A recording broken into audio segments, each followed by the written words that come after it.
Hi, I'm Bailey. Hi, I'm Kelly. Welcome to the Lady Girls Table 200th vlog. Today we're having a tart off. 2 tarts. I'll be making rustic citrus galette. And I'm going to make some savory goat cheese and caramelized onion tarts.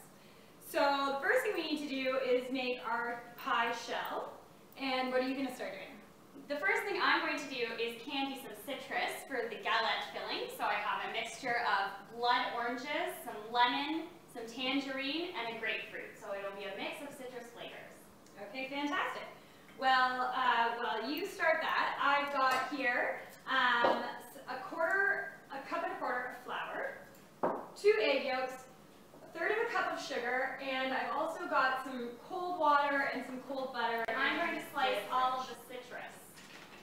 How are you going to candy that citrus, Kelly? I've got a 1/2 cup of orange juice as well as a full cup of sugar. So I'm going to layer the citrus into a saucepan and let it simmer with the sugar and the juice for about 30 minutes. So here are my super cold pieces of butter, and what's good about this is it's also keeping my hands cold because it's quite cold, the bowl. You really want cold hands when you're making pastry. That's the whole trick, because you don't want to melt the butter. That's what's going to keep it nice and flaky. So in my bowl, I'm going to add my flour, all of it, the sugar, and a little bit of salt, which I've got over here. I actually put out salt over here. Oh, great. Pinch of salt. And now we put in our butter cubes. And the reason they're cubed is just to make it easier for you to mix up. But then just kind of mix it with your hands, crumble it, squish the butter a little bit. That's why it's good if your hands are cold, because it'll keep it nice and flaky. Kel, remember those cooking classes that I took last year? Yes. So I took some fantastic cooking classes. And the sous chef guy, the guy that helped the head chef, he was like this beautiful French man, but he wasn't even like super, super handsome. He was just very like attractive because he was a fantastic cook.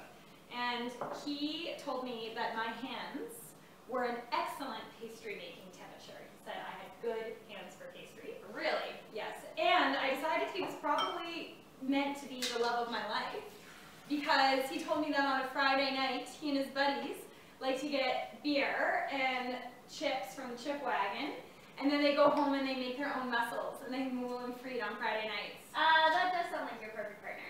It does. He was probably like maybe 50 or maybe even more. Woo! I heard the gas go back. Yeah, I just turned on the oven, so I'm going to probably save some of this and discard the rest. Great. So my butter is warming up a little bit, which is all that you need for it to come together, and I'll show you the consistency of my flour mixture. It's not quite ready yet, but you can get the idea. You can see there, well, you probably can't see, but it's getting really nice and crumbly.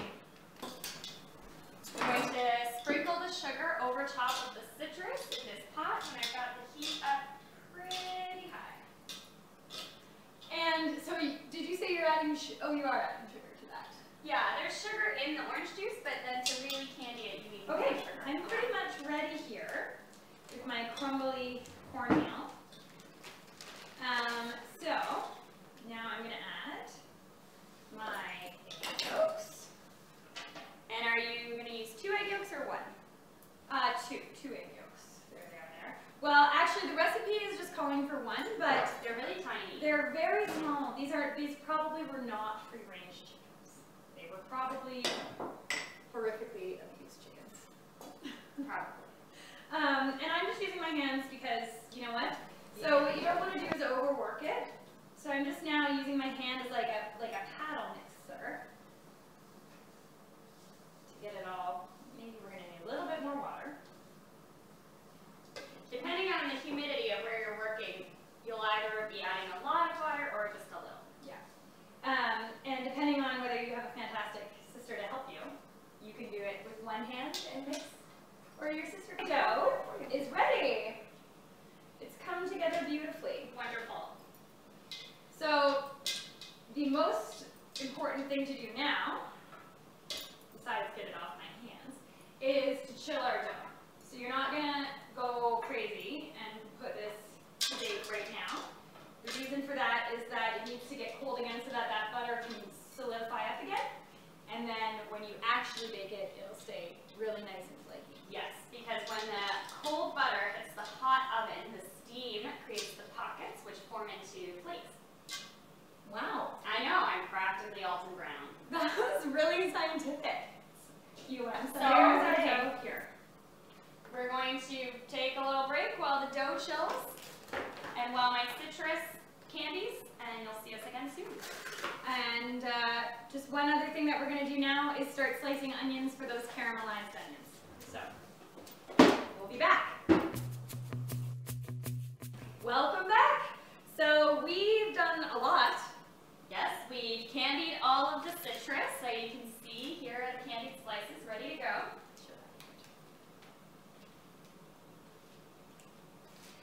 We also made our pastry. So we blind baked the pastry shell for the minis. The other thing that I did was caramelize my onions, which you can see are beautiful. Caramelizing onions properly takes a long time. You have to just let it sit. You slice them fairly, not thickly, but not thinly either. So that's not a helpful descriptor at all. Just slice them enough that they'll hold up cooking for a long time. And then you add a little salt, no sugar. You're not that kind of person. Who would add sugar to a caramelized onion? People do it to cheat. They cheat caramelizing with sugar. I know. You're not going to do that. We don't do that. You're not that kind of chef. So you cook them. Anyway, don't touch them. Just let them cook. Put them in the pan, let them get golden, turn them to a simmer, and then go do something else. Yeah. Like, go watch a movie or something. go watch a movie. Well, not a whole movie. Not a whole movie. Go watch an episode of Seinfeld. Go have sex. I don't know. Go do something. Anyway, so what's the first thing you're going to do, Kel? So what I'm going to do now is make the filling for the galette, which is basically, you know, similar to a cookie dough, basically. I'm going to do some creamed butter with some sugar. So I'll start putting and it's 7 tablespoons of butter and half a cup of sugar. So I'm going to start whisking, Bailey, if you want to talk about what you're going to do. Okay, well, I'm also making the filling for my mini tarts. And what's going to go in that is some chopped herbs, whatever you want. I'm doing chopped rosemary because I really like the essence of rosemary. Putting in an egg and a little vanilla. Great. Well, I'm using for my filling, so we've got our chopped rosemary. I've got some mascarpone cheese and 3 eggs. And it's basically going to become like almost like a cheesecake, I guess. We're going to add our chopped herbs. Here's a little chef tip. When you're using a really good knife, don't scrape the blade edge along your cutting surface to gather things. It dulls the edge.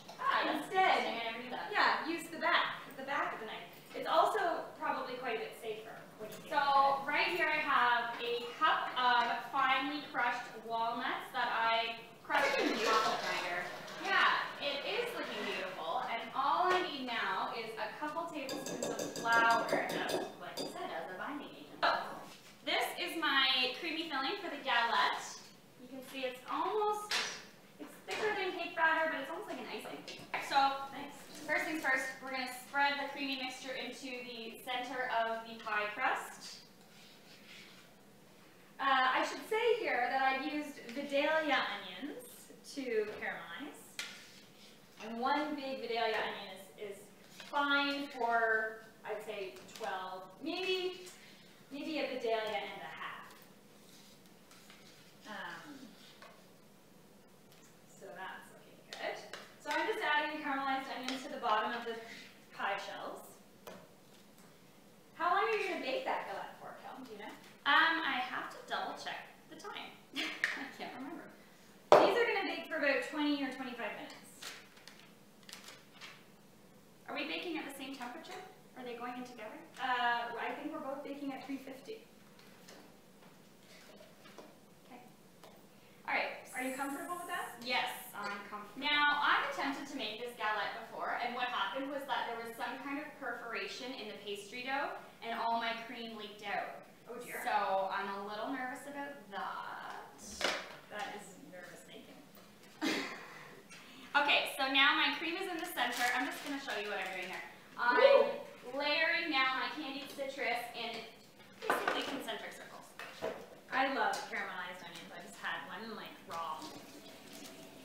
Well, they're not raw. They get so sweet. They don't even taste like onions. But they've got that nice aromatic. So now, now that I've added my onions into my tarts, I'm gonna add. I feel like maybe I can fit one more. I made a little bit too much candied citrus, I guess, but. We also kind of jammed you on your dough. Yeah. Because we thought the dough recipe that we gave you at the beginning would be enough for both of these things. And it was not. And it is not. So if you're making two things, we would strongly recommend More dough? more dough. All right, So so let's take a look. That's beautiful. and now we just fold up the sides. This is where you gotta be careful because you cannot perforate the bottom in any way. Okay. And should you pinch those folds to make them like really secure? Yeah, I'm gonna just Like a wonton. like, yeah, not unlike a wonton. So my tarts are filled over here. Okay, my next step is that I'm going to brush this with some egg wash, and then I'm gonna sprinkle it with granulated sugar. Nice. I think this is looking fantastic. It looks beautiful. I'm going to crumble some goat cheese over each one. Not gonna lie, I'm pretty excited. Well, yours looks beautiful. I'm not as excited over here because Yours got a little messed up. mine, I think a good tip for our viewers is to really press the sides of the raw dough up the tart pan. Well, Lady Girl's Table video vlog ending in suspense. Yeah. We have a suspenseful moment here because I have no idea what's going to happen with these. So anything can happen. could happen here with either of these. This is as like cliffhanging as As it gets. So in they both go. Top rack. Do we have enough room? Alright, I want to push mine a little further back because I don't trust this oven. What's funny is that was just dead air for you guys because we crouched down at the line of shot. Okay, well we're done for now. We're gonna clean up this situation and We'll be back in a few minutes. well to you in the next second. To us in 25 minutes. The tart's out of the oven, so I'll show you the rustic galette. Hopefully you can see that. There will be pictures up on Twitter and Instagram. It looks so beautiful. And then here are Bailey's tartlets. Which did turn out well. The only tip I have is I took them out of their little tart holder and baked them for 10 more minutes on a cookie sheet. They're very rustic looking. Very rustic. But mine's rustic too. Yeah. Yours is like a beautiful rustic. Mine is like very rustic. Anyway, thanks for joining us. You can follow us on Twitter at Lady Girls Table And on Instagram. at Lady Girls Table. And blog again is www.ladygirlstable.com.